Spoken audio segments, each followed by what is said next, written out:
साथियों नमस्कार।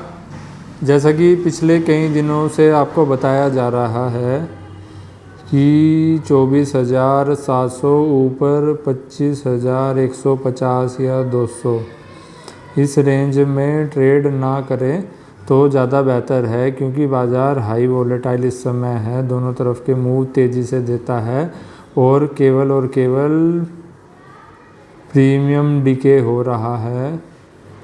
या फिर स्टॉप लॉस, अगर आप डेली ट्रेडिंग कर रहे हैं इंट्राडे में, तो स्टॉप लॉस हिट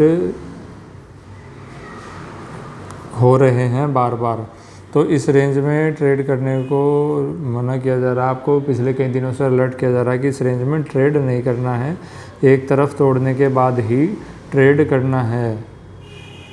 हर रोज़ की तरह आज भी क्या हुआ कि एक गैप अप ओपनिंग देखने को मिली करीब 100 अंकों की, और फिर एक तरफा गिरावट रही और एक बार भी रिकवर नहीं कर पाया। जिगजैग मूवमेंट चलती रही ऊपर नीचे और प्रीमियम डिके होता रहा।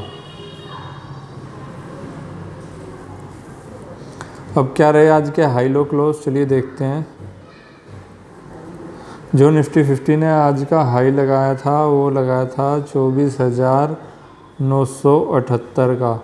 जो लो बनाया आज का 24,689 का, और जो फाइनल क्लोजिंग हमें देखने को मिली वो मिली 24,781 की। कमज़ोर क्लोजिंग है। ग्लोबली सब कुछ पॉजिटिव चल रहा है, कहीं भी कोई डर का माहौल नहीं है। इजराइल और ईरान भी न्यूट्रल स्टेज में चल रहा है। यूएस बाज़ार डाउ जोन रोज़ नए लाइफ हाई बना रहे हैं, लेकिन भारतीय बाज़ारों में एक तरफा गिरावट रोज़ गहरा रही है। और गिरावट का केवल एक ही कारण है, क्या? FIIs की बिकवाली, वो भी भारी। फॉरेन इंस्टीट्यूशनल इन्वेस्टर भारतीय बाज़ार को रोज़ बेच कर अपना सौदा गिरा रहे हैं। अब गिराने का कारण क्या है क्या नहीं, वो तो बड़े बड़े लोग जाने, रिटेलर की तो समझ में से ये बाहर है। लेकिन FIIs की भारी बिकवाली किसी न किसी इंटेंशन से ही हो रही है, क्योंकि भारतीय अर्थव्यवस्था अपने आप में तेज़ी से ग्रो करने वाली विश्व की सबसे बड़ी अर्थव्यवस्था है, सबसे ज़्यादा तेज़ी से ग्रो करने वाली, और जल्दी ही विश्व की तीसरी सबसे बड़ी अर्थव्यवस्था भी भारत बनने जा रहा है। तो इन्हीं के चलते जिन लोगों के पेट में दर्द होता है, जिन फॉरेन इंस्टीट्यूशनल इन्वेस्टर के, जिनको चीज़ें हजम नहीं हो रही, क्योंकि कमाना भी उनको इंडिया में ही आकर है और बिकवाली कर करके यहाँ पर अवसर भी तलाशने हैं। ये रिटेलर को समझना होगा कि रोज़ बिकवाली कर करके मार्केट डाउन आ जाए तो फिर मोटा बाय करके और ऊपर की ओर फिर से जो है मार्केट तेज़ी से जाए और वो FIIs प्रॉफिट बना पाएँ। तो जो ब्रॉडर रेंज बन चुकी है नो ट्रेड जोन की, वो है 24,700 नीचे और ऊपर 25,200। इस बीच में हाई वोलेटाइल बाज़ार रहता है, या तो केवल प्रीमियम डिके हो रहा है या फिर स्टॉप लॉस हिट हो रहे हैं। अब अगर 24,700 की क्लोजिंग देता है नीचे, तो नीचे के टारगेट खुलेंगे 24,500, 24,000 और 23,500, ये देखने को मिल सकते हैं। और अगर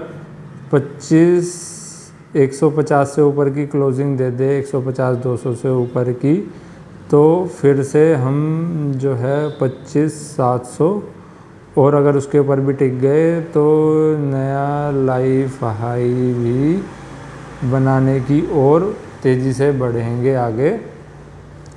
तब तक के लिए जो है सतर्क रहना है और इस रेंज में ट्रेड करने से बचना है, क्योंकि पैसा बचेगा तो ही आगे फ्यूचर में ट्रेड कर पाएंगे। तो इसलिए अभी जो ये जिगजैग मूवमेंट चल रहा है बाज़ार का, कि ऊपर तेज़ी से जाना, नीचे आना, ऊपर नीचे, केवल प्रीमियम को ही डिके कर रहा है। तो ऐसे में इस ब्रॉडर रेंज में अभी ट्रेड नहीं करना है। एक डायरेक्शनल मूव मिल जाए, शॉर्ट टर्म में हम बियरिश ही हैं अभी, और काफ़ी ओवरसोल्ड भारतीय बाज़ार हो भी चुके हैं भारी बिकवाली के चलते। तो अब देखते हैं ये एक बिकवाली 700 से नीचे क्लोजिंग देकर और गहराती है या फिर इसी रेंज में अभी कुछ दिन और समय बिताता है बाज़ार। आगे के लेवल जानने के लिए देखते रहिए, सीखते रहिए। मिलते हैं अगली वीडियो में। नमस्कार।